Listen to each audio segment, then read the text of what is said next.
Good evening. Love you children മിഷൻ്റെ parenting awareness ക്ലാസ്സിലേക്ക് എല്ലാവർക്കും സ്വാഗതം. അപ്പോൾ നമ്മളിപ്പോൾ ഒരു സീരീസാണ് ചെയ്തുകൊണ്ടിരിക്കുന്നത്. പേരൻസിന് കുട്ടികളെ സ്കൂളിലും ജീവിതത്തിലും സക്സസ്ഫുൾ ആക്കാനായിട്ട് എന്തൊക്കെ ചെയ്യാൻ പറ്റും. അപ്പോൾ അതിൻ്റെ ഒരു 20 പോയിൻറ്റ്സാണ് നമ്മൾ ഈ സീരീസിൽ പഠിക്കാൻ പോകുന്നത്.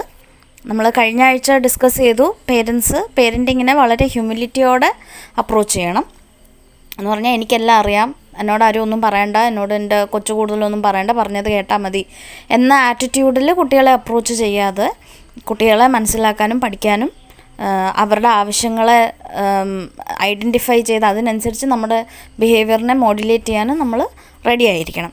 അതാണ് നമ്മൾ കഴിഞ്ഞ ആഴ്ച ഡിസ്കസ് ചെയ്തത്. അപ്പോൾ അതിൻ്റെ ഒരു കണ്ടിന്യൂവേഷനായിട്ട് ഇന്ന് നമ്മൾ പഠിക്കാൻ പോകുന്നത് കുട്ടികളെ മനസ്സിലാക്കാനായിട്ട് നമ്മൾ മനസ്സിൽ വെക്കേണ്ട 4 കാര്യങ്ങളാണ് നമ്മളിന്ന് പഠിക്കാൻ പോകുന്നത്. അതായത് കുട്ടികളെ മനസ്സിലാക്കണമെന്ന് നമ്മൾ പറയുമ്പം കുട്ടികളെ പറ്റി എന്താണ് നമ്മൾ മനസ്സിലാക്കേണ്ടത്, അതിൻ്റെ 4 കാറ്റഗറീസാണ് ഇന്ന് നമ്മൾ പഠിക്കാൻ പോകുന്നത്. അപ്പോൾ നമുക്കറിയാലോ, നമ്മുടെ കുട്ടികളൊക്കെ വളരെ ഡിഫറെൻ്റാണ്. ഒരേ വീട്ടിൽ വളരുന്ന സിബ്ലിങ്സ് പോലും അവരുടേതായ യുണീക്കായിട്ടുള്ള പേഴ്സണാലിറ്റിയും അവരുടെ യുണീക്കായിട്ടുള്ള ആവശ്യങ്ങളും ഇഷ്ടങ്ങളും ഇഷ്ടക്കേടുകളും എല്ലാം ഉണ്ടാവും. അപ്പം ആസ് പേരൻസ്, ആസ് അഡൾട്ട്സ്, നമ്മുടെ റോളാണ് കുട്ടിയെ മനസ്സിലാക്കിയിട്ട് അതിനനുസരിച്ച് കുട്ടിയെ ഗൈഡ് ചെയ്യുക എന്നുള്ളത്. നമ്മൾ കുട്ടികളെ മനസ്സിലാക്കാതെ ഒരേ രീതിയിൽ എല്ലാവരെയും ഗൈഡ് ചെയ്യാൻ ശ്രമിച്ചാൽ അത് ചില കുട്ടികളുടെ കൂടെ അത് യൂസ്ലെസ് ആയിരിക്കും. അപ്പം മൂത്ത കുട്ടിയെ നമ്മൾ വളർത്തിയ ആ സെയിം രീതിയിൽ ഇളയ കുട്ടിയെ വളർത്തുവാണെങ്കിൽ ചിലപ്പോൾ ഇളയ കുട്ടി അത്ര നന്നായിട്ട് അതിന് റെസ്പോൺസ് തന്നിരിക്കത്തില്ല, അല്ലെങ്കിൽ മൂത്ത കുട്ടി റെസ്പോണ്ട് ചെയ്തതുപോലെ ആയിരിക്കത്തില്ല ഇളയ കുട്ടി റെസ്പോണ്ട് ചെയ്യുന്നത്. അപ്പം നമുക്ക് പെട്ടെന്ന് ദേഷ്യം തോന്നും. അതായത് മൂത്ത കുട്ടിക്ക് പ്രശ്നമില്ലായിരുന്നല്ലോ, പിന്നെ നിനക്കെന്താ ഈ പ്രശ്നമെന്ന് നമുക്ക് ചിലപ്പോൾ ചോദിക്കാനുള്ള ഒരു ടെൻഡൻസി വരും. പക്ഷെ അങ്ങനെയല്ല, ഓരോ കുട്ടികൾക്കും ഓരോ തരം പേരൻറ്റിംഗ് ആണ് സത്യത്തിൽ ആവശ്യം. അവരുടെ പേഴ്സണാലിറ്റിയും അവരുടെ നീഡ്സിനനുസരിച്ച് നമ്മുടെ പേരൻറ്റിംഗ് നമ്മൾ മോഡുലേറ്റ് ചെയ്യണം. അപ്പോൾ അതിൻ്റെ ആദ്യത്തെ സ്റ്റെപ്പാണല്ലോ കുട്ടിയെ മനസ്സിലാക്കുക എന്നുള്ളത്. അപ്പോൾ കുട്ടികളെ മനസ്സിലാക്കാനായിട്ട് 4 ബ്രോഡ് കാറ്റഗറീസാണുള്ളത്. ഈ 4 കാറ്റഗറീസ് വെച്ച് വേണം നമ്മൾ കുട്ടിയെ ഒബ്സർവ് ചെയ്യാനായിട്ട്. അപ്പോൾ ഈ 4 കാറ്റഗറീസിലെ ചോദ്യങ്ങൾക്ക് നമുക്ക് ഉത്തരം കിട്ടിയാൽ നമ്മുടെ കുട്ടി ആരാണെന്ന് ഒരു ബേസിക് ഐഡിയ നമുക്ക് കിട്ടും. അപ്പോൾ ഇത് പക്ഷെ ചെയ്യുമ്പോൾ നമ്മൾ ഓർക്കേണ്ട ഒരു വളരെ ഇമ്പോർട്ടൻറ്റ് കാര്യമുണ്ട്. എന്താണെന്ന് വെച്ചാൽ, കുട്ടികളുടെ ഒരു അഡൽട്ട് പേഴ്സണാലിറ്റി പോലെ ഒരു കംപ്ലീറ്റ് ആയ ഒരു പേഴ്സണാലിറ്റി അല്ല. അപ്പം മുതിർന്നവർക്കെന്ന് പറഞ്ഞാൽ അവരുടെ വളരെ കോംപ്ലക്സ് പേഴ്സണാലിറ്റീസാണ്. അതുപോലെ ആയിരിക്കത്തില്ല കുട്ടികളുടേത്. കുട്ടികളുടേത് എപ്പോഴും മാറിക്കൊണ്ടിരിക്കും. കോംപ്ലക്സ് ആണ് അതെ, പക്ഷേ ഇപ്പം കാണിക്കുന്ന ആ സെയിം ഒരു പേഴ്സണാലിറ്റി ആയിരിക്കത്തില്ല ഒരു 6 മാസം കഴിയുമ്പം കുട്ടി കാണിക്കുന്നത്. അല്ലെങ്കിൽ നമ്മൾ കാണുന്ന ആ സെയിം കാര്യമായിരിക്കത്തില്ല കുട്ടി 6 മാസം കഴിഞ്ഞ് കാണിക്കുന്നത്. ബേസിക് ഒരു ടെമ്പറമെൻ്റ് ഉണ്ട് കുട്ടികളുടേത്. അത് സ്റ്റഡീസ് പറയുന്നുണ്ട്, അത് അത്രമാത്രം ഒന്നും ചേഞ്ച് ആവത്തില്ല ടെമ്പറമെൻറ്റ്. പക്ഷെ പല ട്രേറ്റ്സും കുട്ടികളുടെ ചേഞ്ച് ആയിക്കൊണ്ടിരിക്കും. ഇൻട്രസ്റ്റുകൾ ചേഞ്ച് ആവും, ഹോബീസ് ചേഞ്ച് ആവും. കുട്ടികൾ പുതിയ സ്കിൽസ് പഠിക്കും തോറും മറ്റുള്ളവരായിട്ട് അവർ ഇൻറ്ററാക്റ്റ് ചെയ്യുന്ന രീതികൾ ചേഞ്ച് ആവും. അല്ലെങ്കിൽ കുട്ടികൾക്ക് കിട്ടുന്ന എക്സ്പീരിയൻസിൻ്റെ ബേസിസിൽ ഇപ്പോൾ കുഞ്ഞിലെ ഭയങ്കര ഔട്ട് ഗോയിങ് ആയിട്ടുള്ളൊരു കുട്ടി സ്കൂളിൽ കൂട്ടുകാരോടുള്ള ഇഷ്യൂസ് കാരണം പെട്ടെന്ന് വിഡ്രോണൊക്കെ ആകാനുള്ള സാധ്യതയുണ്ട്. അപ്പോൾ കുട്ടികളുടെ കേസിൽ ഈ ചേഞ്ചസ് ഒത്തിരി ഫാസ്റ്റായിട്ടും നടക്കും. ആൻഡ് ഇപ്പോൾ അഡൾട്ട്സിൻ്റെ പേഴ്സണാലിറ്റിയിലൊരു ചേഞ്ച് വരണമെങ്കിൽ അത് കുറേ സമയം എടുക്കുന്നൊരു പ്രോസസ്സാണ്. കുട്ടികളുടെ കേസിൽ അങ്ങനെ ആയിരിക്കത്തില്ല. അപ്പം നമ്മൾ ഇടയ്ക്കിടയ്ക്ക് കുട്ടിയെ ഒബ്സർവ് ചെയ്ത് ഈ 4 കാറ്റഗറീസിൻ്റെ ബേസിസിൽ നമ്മളൊന്ന് വിലയിരുത്തുന്നത് നല്ലതാണ്. അപ്പോൾ നമ്മളിപ്പോൾ ഇത് പഠിച്ചു കഴിഞ്ഞിട്ട് കുട്ടിക്ക് 18 വയസ്സാകുന്നത് വരെ ഇത് സെയിം ആയിരിക്കുമെന്ന് നമ്മൾ വിചാരിക്കരുത്. അപ്പം ചേഞ്ചസ് വരുവാണെങ്കിൽ ആ ചേഞ്ചസിനനുസരിച്ചും നമ്മൾ കുട്ടിയെ അക്കോമഡേറ്റ് ചെയ്യാനും അതിനനുസരിച്ച് കുട്ടിയെ ഗൈഡ് ചെയ്യാനും നമ്മൾ പഠിക്കണം. അപ്പോൾ ഇടയ്ക്കിടയ്ക്ക് ഇങ്ങനെ നമ്മൾ വിലയിരുത്തണം. അപ്പോൾ ഈ വിലയിരുത്തൽ നടത്തേണ്ടത് 4 കാറ്റഗറീസ് വെച്ചാണ്. ആ 4 കാറ്റഗറീസ് ഏതൊക്കെയാണെന്ന് നമുക്കിന്ന് പഠിക്കാം. ആദ്യത്തെ കാറ്റഗറിയാണ് ഞാൻ മുമ്പേ പറഞ്ഞതുപോലെ ടെമ്പറമെൻറ്റ്. അപ്പോൾ ടെമ്പറമെൻ്റ് എന്താണ് എന്ന് നിങ്ങൾ ചോദിക്കും. അപ്പോൾ ഈ ടെമ്പറമെൻ്റ് എന്ന് പറഞ്ഞാൽ കുട്ടിക്ക് ജന്മനെ ഉള്ള ഒരു ബേസിക് സ്വഭാവത്തെയാണ് നമ്മൾ ടെമ്പറമെൻ്റ് എന്ന് പറയുന്നത്. അപ്പോൾ സ്വഭാവം എന്ന് പറയുമ്പോൾ ഞാൻ ഹാബിറ്റ്സ് അല്ല കേട്ടോ ഉദ്ദേശിക്കുന്നത്. അല്ലെങ്കിൽ വളർന്നു വരുന്ന സമയത്ത് നമ്മൾ ആർജിച്ചെടുക്കുന്ന കുറേ സ്കിൽസ് കാണും, അല്ലെങ്കിൽ നമ്മൾ പഠിച്ചെടുക്കുന്ന കുറേ കാര്യങ്ങൾ കാണും. അതല്ല, ടെമ്പറമെൻ്റ് എന്ന് പറഞ്ഞാൽ നമുക്ക് ജന്മനെ ഉള്ള ഒരു ബേസിക് ഒരു സ്വഭാവവും ബേസിക് ഒരു പേഴ്സണാലിറ്റിയുടെ കോമ്പണൻസുമാണ് ഈ ടെമ്പറമെൻറ്റിൽ വരുന്നത്. അപ്പോൾ ടെമ്പറമെൻറ്റ് നമ്മൾ പഠിക്കാൻ ശ്രമിക്കുമ്പോൾ നമ്മൾ നോക്കേണ്ട കാര്യങ്ങളാണ്. ഇപ്പം കുട്ടി വളരെ കാമാണോ അതോ പെട്ടെന്ന് ഹൈപ്പർ എക്സൈറ്റഡ് ആകുന്ന ഒരു സ്വഭാവമാണോ കുട്ടിക്കുള്ളത്? കുട്ടി കൂടുതൽ എക്സ്ട്രോവേർട്ടഡ് ആണോ? ഇപ്പം ചില കുട്ടികൾ നമുക്കറിയാമല്ലോ, കുഞ്ഞിലെ തൊട്ടേ ആര് വന്നാലും അവരുടെ അടുത്ത് ടൈം സ്പെൻഡ് ചെയ്യാനും അവരുടെ കയ്യിൽ പോകാനും അങ്ങനെ ഒരുപാട് ആൾക്കാരുമായിട്ട് ഇൻറ്ററാക്ട് ചെയ്യാൻ ഇഷ്ടപ്പെടുന്ന കുട്ടികളുമുണ്ട്, അത്രമാത്രം അത് ഇഷ്ടപ്പെടാത്ത കുട്ടികളുമുണ്ട്. കുറച്ചും കൂടെ കെയർഫുള്ളായിട്ട് എല്ലാവരും ഒബ്സർവ് ഒക്കെ ചെയ്തിട്ടേ അടുക്കത്തുള്ളൂ എന്ന സ്വഭാവമുള്ള കുട്ടികളുണ്ട്. അത് ടെമ്പറമെൻറ്റിൻ്റെ ഒരു ഭാഗമാണ്. അതുപോലെ കുട്ടി കൂടുതൽ ഇൻഡിപെൻഡൻസ് ആണോ ആഗ്രഹിക്കുന്നത് അതോ കൂടുതൽ കണക്ഷൻ, പേരൻസുമായിട്ട് കൂടുതൽ കണക്റ്റഡ് ആയിട്ടിരിക്കാനാണോ കുട്ടി ശ്രമിക്കുന്നത്? അപ്പോൾ ഇങ്ങനെയുള്ള കാര്യങ്ങൾ നമ്മൾ നോക്കണം. അപ്പോൾ കുട്ടി കുഞ്ഞിലെ തൊട്ടേ ഈ കാണിക്കുന്ന കുറച്ച് സ്വഭാവങ്ങൾ, അതാണ് അതിൽ നിന്നാണ് നമുക്ക് മനസ്സിലാക്കാൻ പറ്റുന്നത് കുട്ടിയുടെ ടെമ്പറമെൻ്റ് എന്താണെന്ന്. അപ്പോൾ കാമായിട്ടുള്ള ഒരു കുട്ടിയെ നമ്മൾ ട്രീറ്റ് ചെയ്യേണ്ട രീതി വേറെയാണ്, കൂടുതൽ സ്റ്റിമുലേഷൻ ആഗ്രഹിക്കുന്ന കുട്ടിയെ ട്രീറ്റ് ചെയ്യേണ്ട രീതി വേറെയാണ്.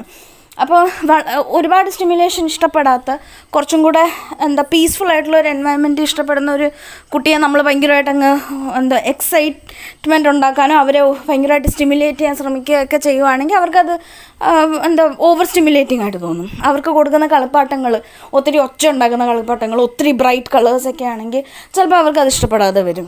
പക്ഷേ അതുപോലെ ഒരുപാട് സ്റ്റിമുലേഷൻ ആഗ്രഹിക്കുന്ന കുട്ടികളാണെങ്കിൽ നമ്മൾ ആവശ്യത്തിന് സ്റ്റിമുലേഷൻ കൊടുത്തില്ലെങ്കിൽ അത് അവർക്ക് ഒരു ഇഷ്യൂ ആകും. അപ്പം അതൊക്കെ ഈ ടെമ്പറമെൻറ്റിൻ്റെ ഭാഗമാണ്.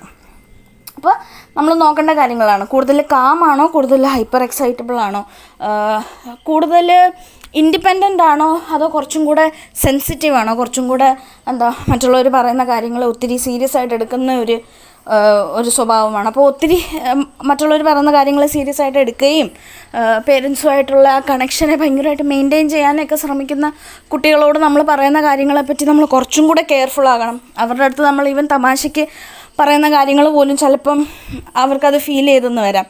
പക്ഷേ കുറച്ച് ഇൻഡിപെൻഡൻ്റ് ആയിട്ടുള്ള കുട്ടികളാണ്, മറ്റുള്ളവർ പറയുന്ന അത്രയ്ക്ക് സീരിയസ് ആയിട്ട് എടുക്കാത്ത കുട്ടികളാണ് എന്നുണ്ടെങ്കിൽ കുറച്ചൊക്കെ ഒരു കളി ചിരി എന്ന രീതിയിൽ അവരുടെ അടുത്ത് ബിഹേവ് ചെയ്യാൻ നമുക്ക് കുറച്ചും കൂടെ ആ ഫ്രീഡം കിട്ടും. അവർ തിരിച്ചു അങ്ങനെയൊക്കെ നമ്മുടെ അടുത്ത് ബിഹേവ് ചെയ്യും.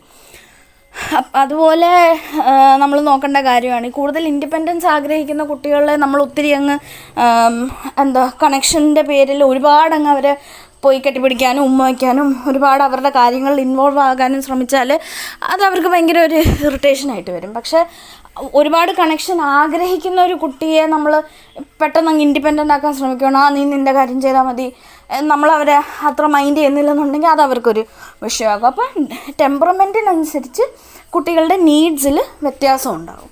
അപ്പോൾ ആ ടെമ്പറമെൻറ്റ് നമ്മൾ മനസ്സിലാക്കി വേണം കുട്ടികളുമായിട്ട് ബിഹേവ് ചെയ്യാനും അവരെ ഗൈഡ് ചെയ്യാനും. അപ്പം ഈ ടെമ്പറമെൻറ്റ് നമ്മൾ മാറ്റാൻ ശ്രമിക്കാതിരിക്കുന്നത് തന്നെ ഏറ്റവും നല്ലത്. ഇപ്പോൾ എക്സ്ട്രോവേർട്ടഡ് ആയിട്ടുള്ള ഒരു കുട്ടിയെ പെട്ടെന്ന് പിടിച്ചങ്ങ് ഇൻട്രോവേർട്ട് ആക്കാൻ ശ്രമിക്കുക, അല്ലെങ്കിൽ കുറച്ച് ഷൈ ആയിട്ടുള്ള ഒരു കുട്ടിയെ പെട്ടെന്ന് പിടിച്ചങ്ങ് എല്ലാവരുടെ അടുത്തും മിങ്കിൾ ചെയ്യിപ്പിക്കാൻ നോക്കുക, അല്ലെങ്കിൽ കാമായിട്ടുള്ളൊരു കുട്ടിയെ നമ്മൾ ഭയങ്കരമായിട്ട് അങ്ങ് എക്സൈറ്റബിൾ ആക്കാൻ ശ്രമിക്കുക, അല്ലെങ്കിൽ കുറച്ച് ഇച്ചിരി എക്സ്ട്രാ സ്റ്റിമുലേഷൻ ആവശ്യമുള്ള ഒരു കുട്ടിയെ നമ്മൾ കാമാക്കാൻ ശ്രമിക്കുക. ഇങ്ങനെയൊക്കെ ചെയ്താൽ ആ കുട്ടിയുടെ കോൺഫിഡൻസ് തകരത്തേ ഉള്ളൂ. കാരണം അവരുടെ ഒരു ബേസിക് ടെമ്പറമെൻറ്റിനെ ചേഞ്ച് ചെയ്യുക എന്ന് പറയുന്നത് ഒരു ഭയങ്കര സ്ട്രെസ്ഫുൾ ആയിട്ടുള്ള കാര്യമാണ്. അപ്പോൾ കുട്ടികളുടെ ടെമ്പറമെൻറ്റിനെ മനസ്സിലാക്കിയിട്ട് അതിനനുസരിച്ച് നമ്മുടെ എൻവയൺമെൻറ്റിനെ നമുക്ക് ഡിസൈൻ ചെയ്യുകയും നമ്മൾ അവരുമായിട്ടുള്ള നമ്മുടെ ബിഹേവിയറിനെ മോഡുലേറ്റ് ചെയ്യുകയും ചെയ്താൽ നമുക്ക് അവരെ നല്ല കാര്യങ്ങൾ പഠിപ്പിക്കാൻ പറ്റും, അവരെ സ്കിൽസ് പഠിപ്പിക്കാൻ പറ്റും, അവരെ ഗൈഡ് ചെയ്യാൻ പറ്റും, ഇതെല്ലാം നമുക്ക് ചെയ്യാൻ പറ്റും. പക്ഷേ ബേസിക് ടെമ്പറമെൻറ്റിൻ്റെ കൂടെ നമ്മൾ വർക്ക് ചെയ്യണം, അതിനെതിരെ നമ്മൾ വർക്ക് ചെയ്യാൻ ശ്രമിക്കരുത്. ഇതിൽ ഞാൻ വളരെ കോമൺ ആയിട്ട് കാണുന്ന ഒരു കാര്യമാണ്, ഷൈ ആയിട്ടുള്ള കുട്ടികളെ പിടിച്ച് ഇപ്പം വീട്ടിലാരെങ്കിലും വന്ന് പാട്ട് പാടി കേൾപ്പിച്ചു കൊടുക്കുക, അങ്കിളിന് കവിത ചൊല്ലി കേൾപ്പിച്ചു കൊടുക്കുക, അവരോട് സംസാരിക്കുക എന്നൊക്കെ പറഞ്ഞ് കുട്ടികളെ ഭയങ്കരമായിട്ട് പ്രോംപ്റ്റ് ചെയ്യുന്നത് ഞാൻ കാണാറുണ്ട്. അപ്പോൾ ഈ പ്രോംപ്റ്റ് ചെയ്യുമ്പോൾ കുട്ടികൾക്ക് ഇച്ചിരി ഷൈ ആയിട്ടുള്ള കുട്ടികൾക്ക് ഭയങ്കരമായിട്ട് ആങ്സൈറ്റിയാണ്. വരുന്നത്. അപ്പോൾ അവർക്ക് പിന്നെ അത് മറ്റുള്ളവരുമായിട്ട് ഇൻ്ററാക്റ്റ് ചെയ്യാനുള്ള ആങ്സൈറ്റി ആയിട്ടത് മാറും. അവിടെ അവർ കോൺഫിഡൻസ് അല്ല പഠിക്കുന്നത്, അവരവിടെ ഒളിക്കാനാണ് പഠിക്കുന്നത്. പക്ഷേ ഓൾറെഡി എല്ലാവരുമായിട്ട് മിങ്കിൾ ചെയ്യാൻ ഇഷ്ടപ്പെടുന്ന ഒരു കുട്ടിയെ നമ്മൾ അങ്ങനെ പ്രോംപ്റ്റ് ചെയ്യേണ്ട ആവശ്യമില്ല. ആ കുട്ടി ഓൾറെഡി അത് ചെയ്യും. അപ്പോൾ കുട്ടിയുടെ ടെമ്പറമെൻറ്റ് മനസ്സിലാക്കി അതിനനുസരിച്ച് നമ്മൾ ബിഹേവ് ചെയ്യുവാണെങ്കിൽ കുട്ടിക്ക് കോൺഫിഡൻസ് ഡെവലപ്പ് ചെയ്യാൻ പറ്റും, സ്കിൽസ് ഡെവലപ്പ് ചെയ്യാൻ പറ്റും. അപ്പോൾ അതാണ് ടെമ്പറമെൻറ്റിൻ്റെ കാര്യം. രണ്ടാമത്തെ കാര്യം നമ്മൾ നോക്കേണ്ടത് കുട്ടിയെ മോട്ടിവേറ്റ് ചെയ്യുന്ന കാര്യങ്ങൾ എന്തൊക്കെയാണ്. കുട്ടിക്ക് അച്ചീവ്മെൻ്റ് ആണോ ഏറ്റവും ഇമ്പോർട്ടൻറ്റ്, ഈ കാര്യം ഞാൻ നന്നായിട്ട് ചെയ്തു എന്ന ആ ഫീലിംഗ് ആണോ കുട്ടിക്ക് ഏറ്റവും ഇമ്പോർട്ടൻറ്റ്, അതോ ഇനി കുട്ടിക്ക് ഇൻഡിപെൻഡൻസ് ആണോ ഏറ്റവും ഇമ്പോർട്ടൻറ്റ്, എനിക്ക് ഈ കാര്യങ്ങൾ ഒറ്റയ്ക്ക് ചെയ്യാൻ പറ്റും എന്ന ഫീലിംഗ് ആണോ കുട്ടിയുടെ ആക്ഷൻസിനെ മോട്ടിവേറ്റ് ചെയ്യുന്നത്, അതോ കുട്ടിക്ക് കണക്ഷനാണോ ഏറ്റവും ഇമ്പോർട്ടൻറ്റ്, ഞാൻ ചെയ്തത് എൻ്റെ പേരൻസിന് ഇഷ്ടപ്പെട്ടു, അവർക്ക് അതൊരു നല്ലൊരു കാര്യമായിട്ട് തോന്നി എന്ന് കുട്ടിക്ക് ഫീൽ ചെയ്യുന്നതാണോ ഏറ്റവും ഇമ്പോർട്ടൻറ്റ്. ബേസിക്കലി പേരൻസിനെ ഹാപ്പി ആക്കുക എന്നുള്ളതാണോ കുട്ടിയുടെ ബേസിക് മെയിൻ മോട്ടിവേഷൻ എന്ന് പറയുന്നത്. അപ്പോൾ ഇങ്ങനെയുള്ള പല മോട്ടിവേറ്റിംഗ് ഫാക്ടേഴ്സ് ഉണ്ട് കുട്ടികൾക്ക്.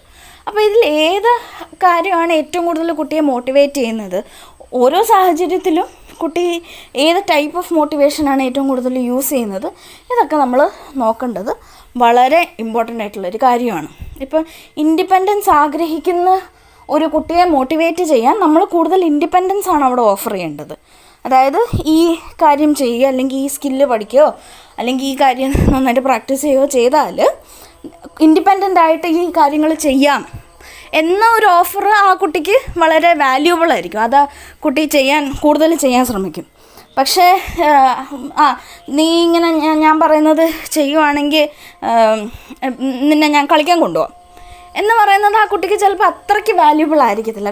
കാരണം ആ കുട്ടിയുടെ മെയിൻ മോട്ടിവേറ്റിംഗ് ഫാക്ടർ എന്ന് പറയുന്നത് ഇൻഡിപെൻഡൻസ് ആണ്, എനിക്ക് സ്വന്തമായിട്ട് കാര്യങ്ങൾ ചെയ്യാൻ പറ്റണം എന്നതാണ്.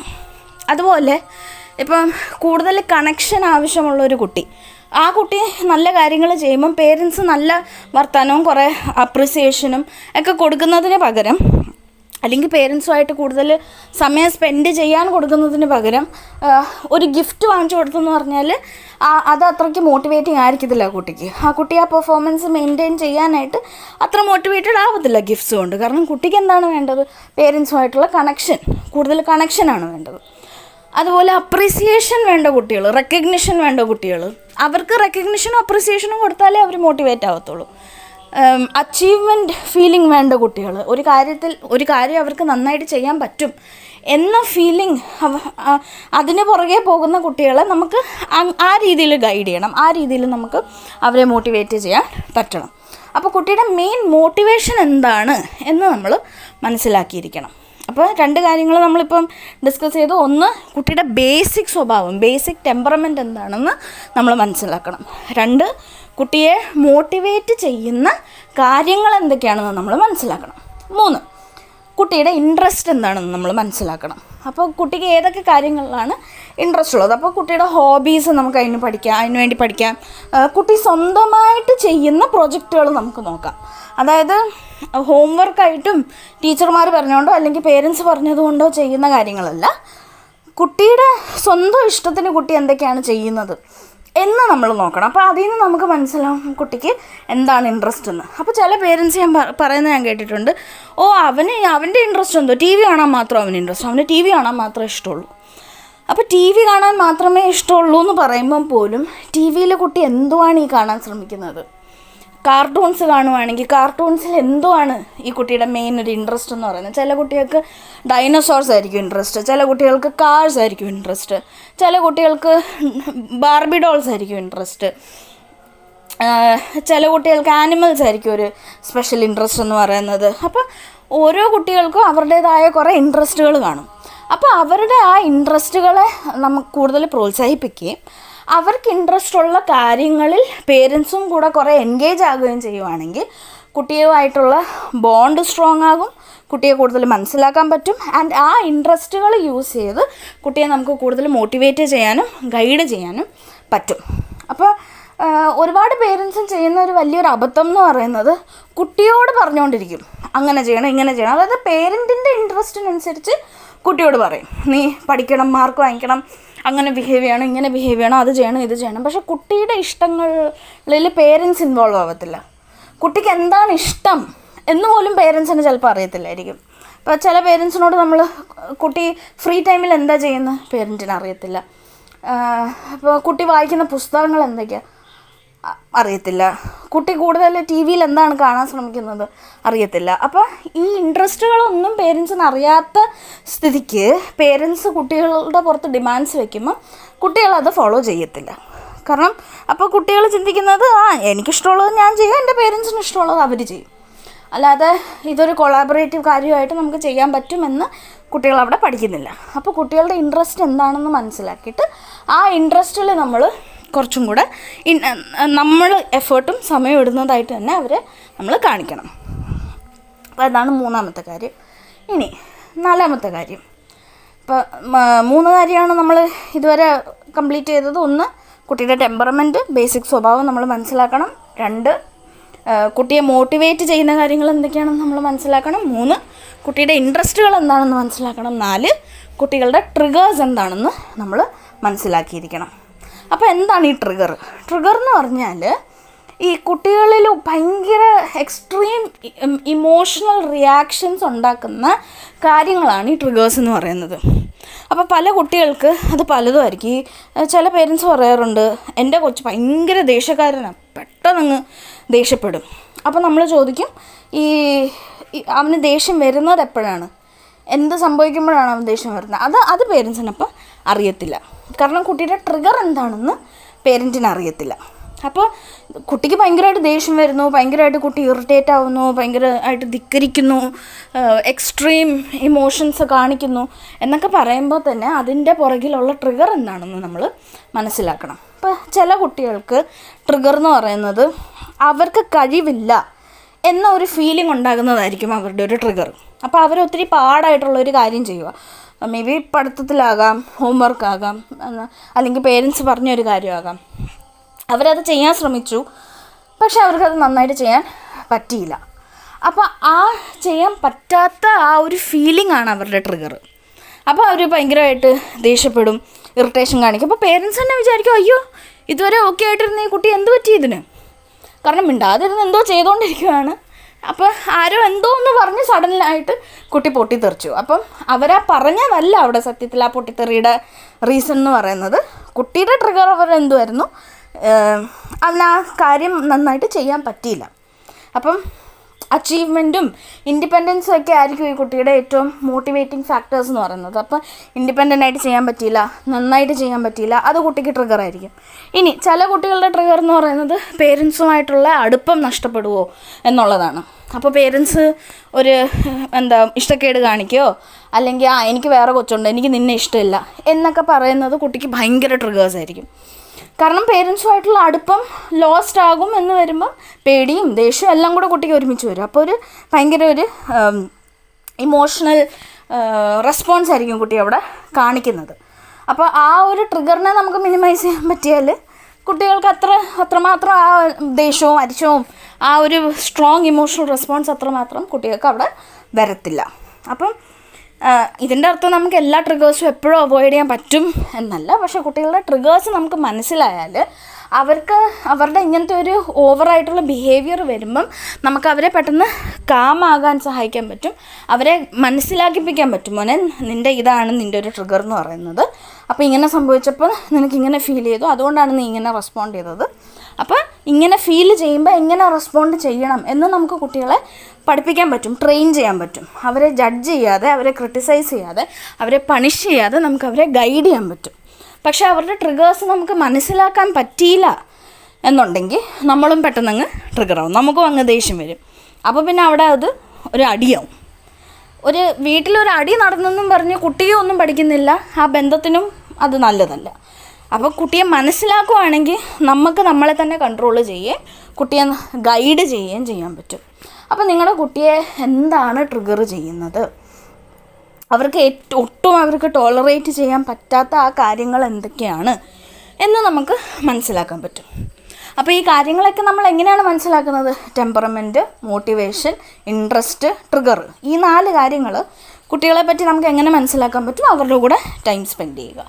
അപ്പോൾ നന്നായിട്ട് ആ കുട്ടിയെ നമ്മൾ ഒബ്സർവ് ചെയ്താലേ നമുക്കിത് മനസ്സിലാക്കാൻ പറ്റത്തുള്ളൂ. കാരണം കുട്ടിയുടെ ബിഹേവിയറിൽ നിന്നാണ് നമ്മൾ ഈ കാര്യങ്ങൾ പഠിച്ചെടുക്കേണ്ടത്.